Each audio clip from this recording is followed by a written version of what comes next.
All right, we're going to go ahead and get started. Good afternoon, everyone. My name is Lauren Swissman. I'm one of the technology and innovation coaches with the district, and we'll be presenting on social emotional learning and building community in the virtual classroom today. I'll be presenting with Amy Fosek. Good morning, everyone. Or actually, I guess good afternoon. Yes, good afternoon. And if you'd like to follow along in today's slide deck, which has many of the links we'll be referring to, you can go to the web address on the bottom of this slide. It's bit.ly/Poway community. It's all lowercase letters, so please make sure you do that if you are going to this website. It is case sensitive. A few things to go over before we get started. The first thing is that this is a 1-hour training, which includes our webinar presentation, time for questions at the end, and the remainder of that hour is expected to be work time on this topic. For questions during the webinar regarding today's topic, please use the chat feature in Zoom. It's in the bottom right corner of your screen. We want to make sure we keep the chat open for questions about the tools and topics we'll be discussing today. If you have something specific to you or on another topic, please feel free to email us at edtech@powaysd.com. We will also be recording this session. If you have colleagues who are unable to make it, let them know that they can access this recording via the Canva Professional Development Flyer. It will be up within 48 hours of today's session. We just need time to edit it and create a link. Lastly, we have been updating our digital teaching resources site. This is the same site we used in the spring to share many virtual learning resources. The link is in the bottom of this slide if you would like to click it from there. Please check back regularly as we continually add things as we get more resources and information. All right, so our agenda for today is we'll begin with community building ideas, teacher and student relationship building, and then we'll end with SEL and instruction ideas.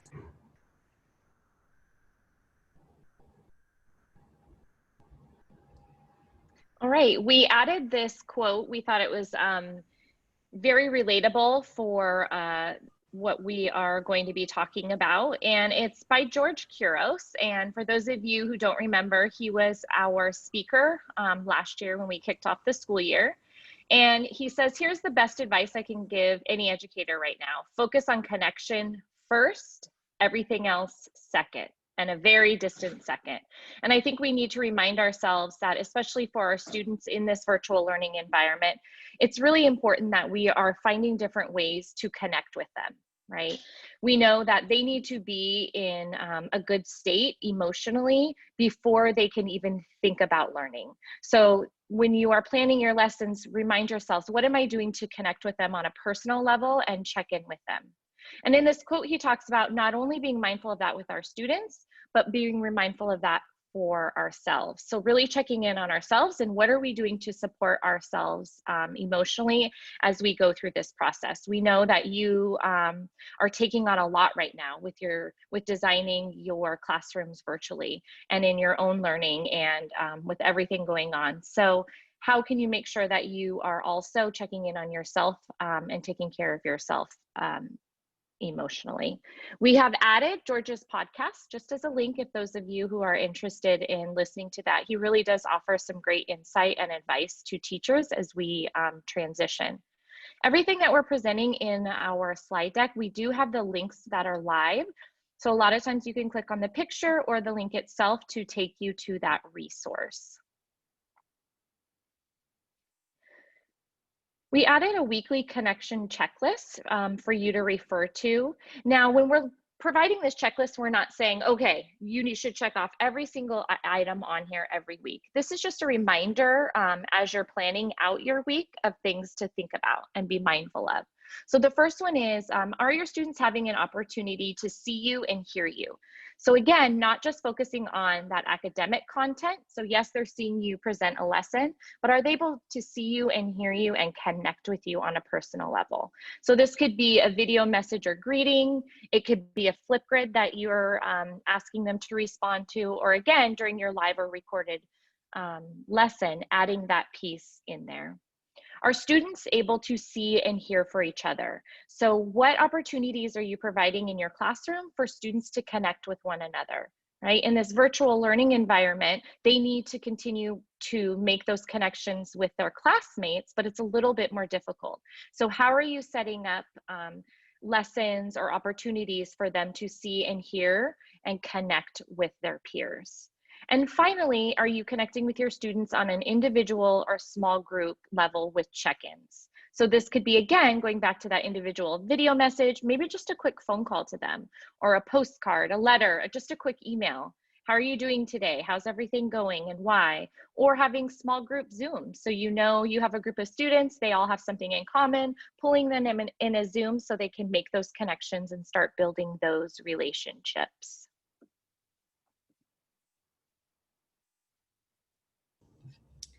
Okay, this next part, we're going to go ahead and move into the community building section of today. So we're going to start with some structured ideas and examples of community building that you can use in your classroom. This first one is Zoom chat time in breakout rooms. So there's that natural chat time that students get in the classroom when during the school day that is eliminated from our virtual classroom, right? When students are lining up for the school to begin, they're waiting in the lunch line, they're walking out to recess, you're getting something set up in the classroom, they have that natural chat time where they're getting to know each other and really build their relationships. So how can we add that back in to make sure that students are still getting to know one another? So it's a great idea before you start a Zoom lesson to say, okay, we're going to spend the next 5 minutes in breakout rooms, and I want you to talk about one thing you liked about yesterday's lesson, or one thing that you did this weekend, right? So giving them those opportunities to really get to know each other. We're not used to it as educators, scheduling time for them to chat, right? Usually it's quite the opposite, but by allowing this time for them to get to know one another, in the end, it's going to help us because we're building that community. The next thing is continue using your morning meetings. We know that this is such a commonly used practice in many of our Poway classrooms. Just because we can't all be together on that carpet or sitting around in that horse shape in our desks, U-shaped in our desk, doesn't mean that we can't hold these virtual morning meetings. So you can see in this picture in the middle of the slide that the teacher named it virtual morning meeting. She goes over the schedule of the day, does a number of the day, gives a morning message, and then has them do a share or an activity so that they're still engaging in that ritual that they may be familiar with from years past. Another example of a structured community building idea is theme weeks or days. So you can see an example on the right side of the screen. An elementary school had a theme week. So they wore their sunglasses in Zoom. They brought a stuffed animal one day. They had school spirit day, wear your school shirt to Zoom class.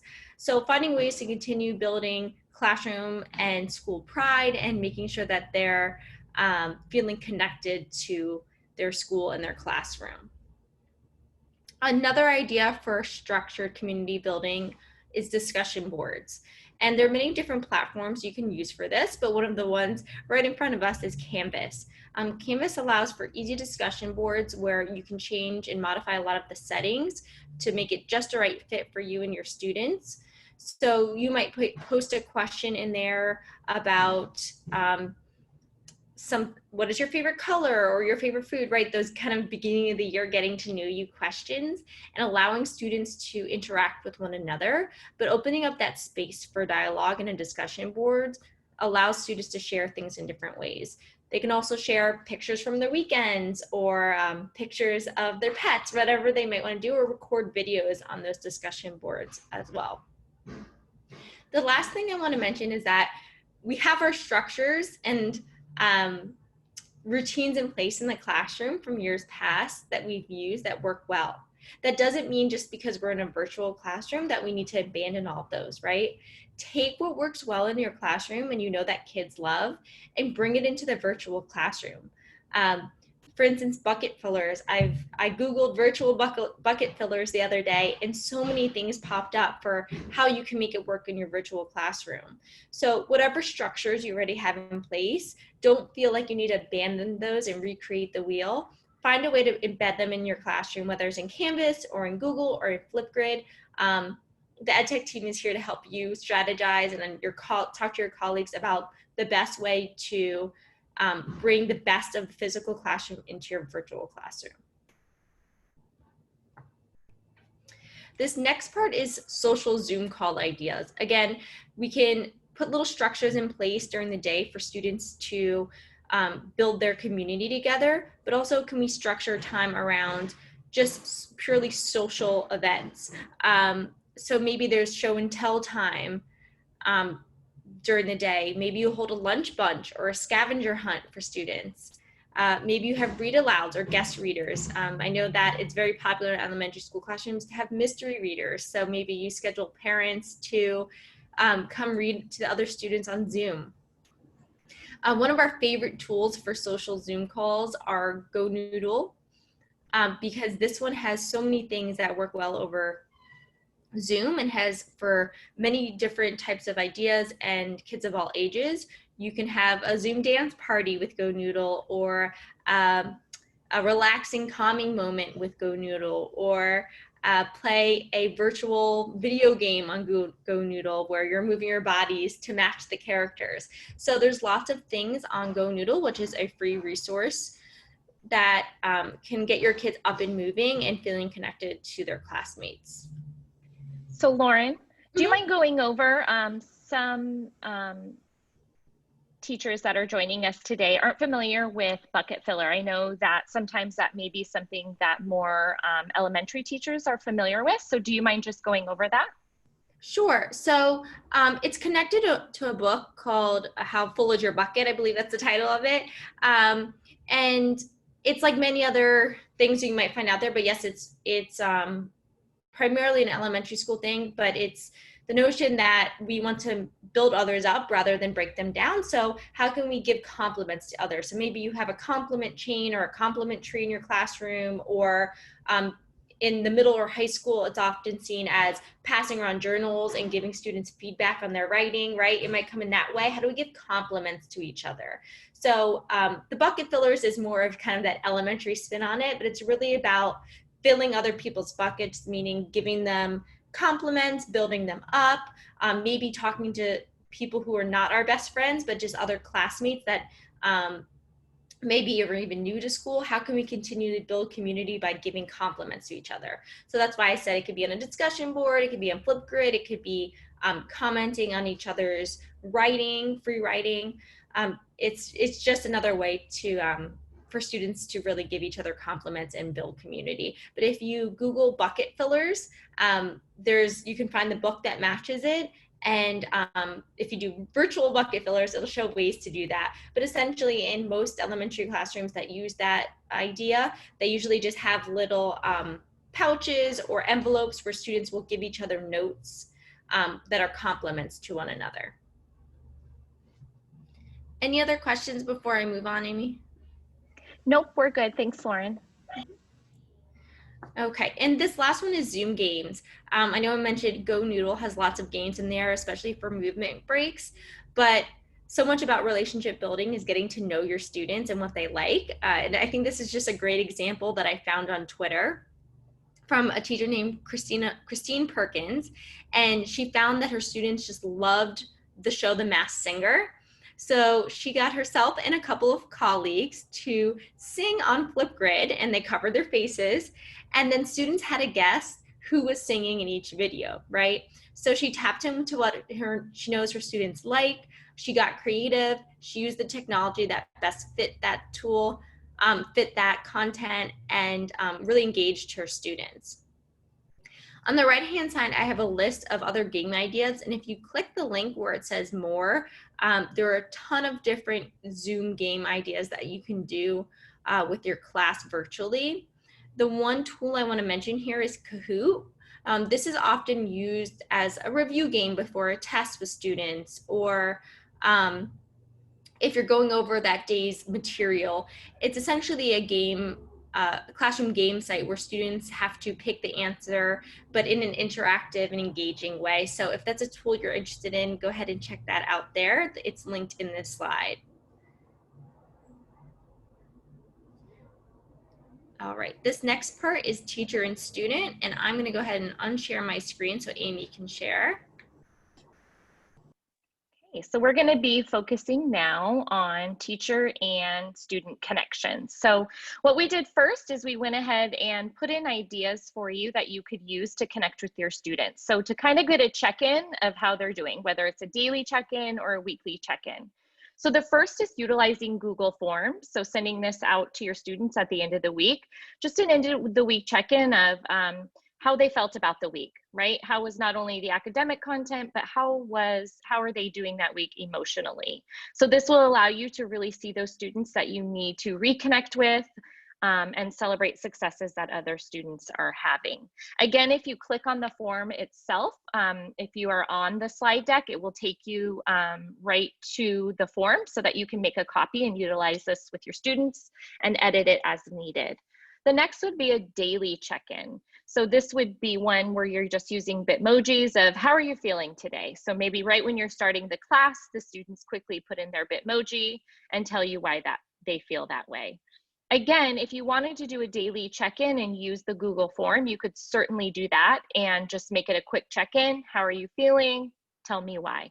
Gives you a simple solution to get that check-in with your students. Now we're going to dive deeper into SEL instruction, and we're going to give you some different sites that you can go to that will provide you with instruction.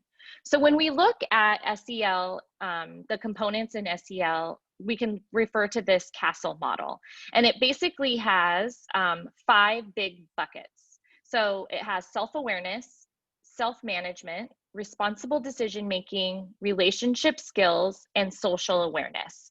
So think of those buckets as being topics that you want to have conversations with your students around and provide some direct instruction around.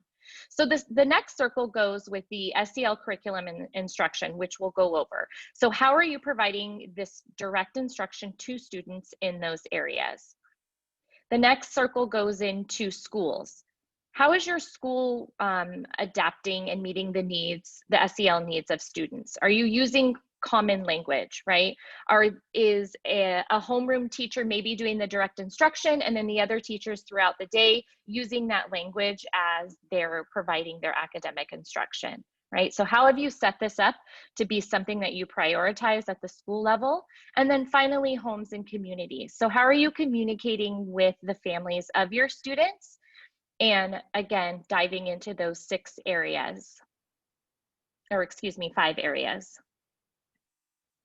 Here's a few tips for supporting students. So one would be explicitly teach the strategies and model, right? So I'm giving direct instruction on the strategies so that students are having an understanding of the language that we're using and then giving them strategies for dealing with that. So if they become frustrated, they know that I provided them a lesson with ways that they can calm themselves down.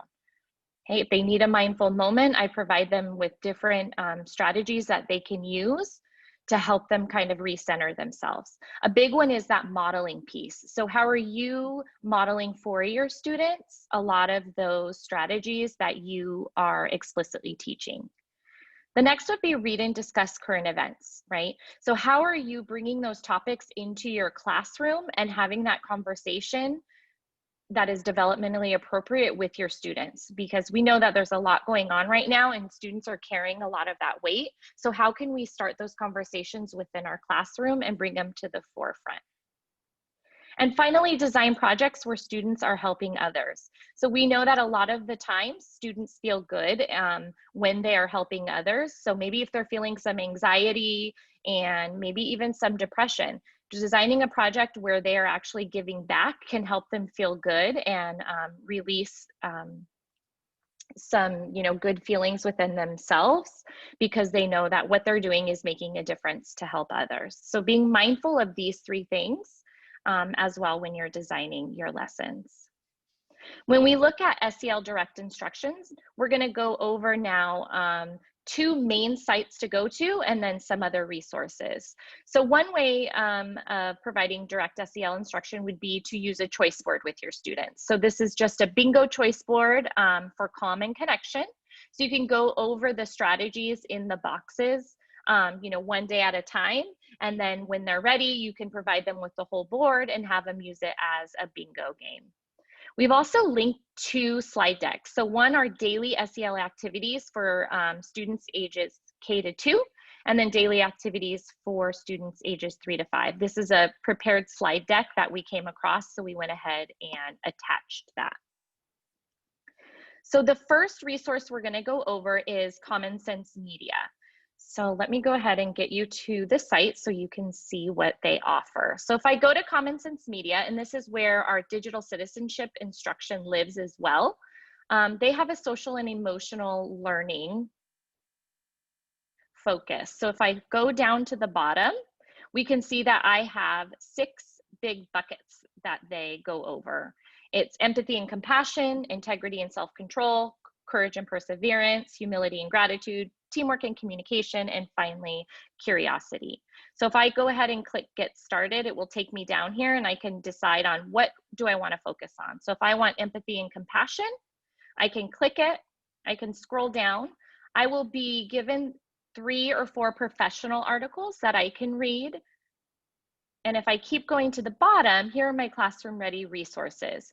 So I can say, okay, well, I am a middle school teacher. I can click on it and here is a lesson plan on gender stereotypes online. Here's a lesson plan for taking perspectives on cyberbullying for students grade 9 to 12.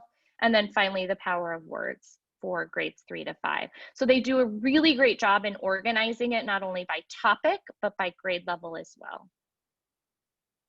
Okay. The next resource we're going to go into is Thrively. Now, for those of you who are new to Thrively, PUSD has accounts for all teachers and students. You can access Thrively through My Plan, and once your students are rostered into your classrooms, they will also be rostered into your Thrively account. Now, one of the main benefits of Thrively is students can go in and they can take a strengths assessment at the beginning of the school year. And this will really narrow down for them their strengths and interests and will allow you to see it as a teacher. So you'll be able to look at your class and say, okay, what are topics that my students are really interested in this period 1 class? And then how are they as learners? So, right, if I have a classroom where it says that they are really do not prefer nonverbal communication, that's not one of their strengths. Maybe this tells me that this is an area I need to focus on, is giving them, building up their skill set so they're more comfortable in communicating. So maybe I'm giving sentence stems for conversations, things like that, that can help build their tool belt. Now, once you have that information, you can also go in and I can go into first what are called playlists. Now you can design your own playlist, or Thrively has created playlists for you. So again, I can go in, I can filter by my grade level. So maybe I am a high school teacher, and it will filter these playlists down for me. Okay, so the first is getting started. Well, I want to search by SEL. So I'm going to search here.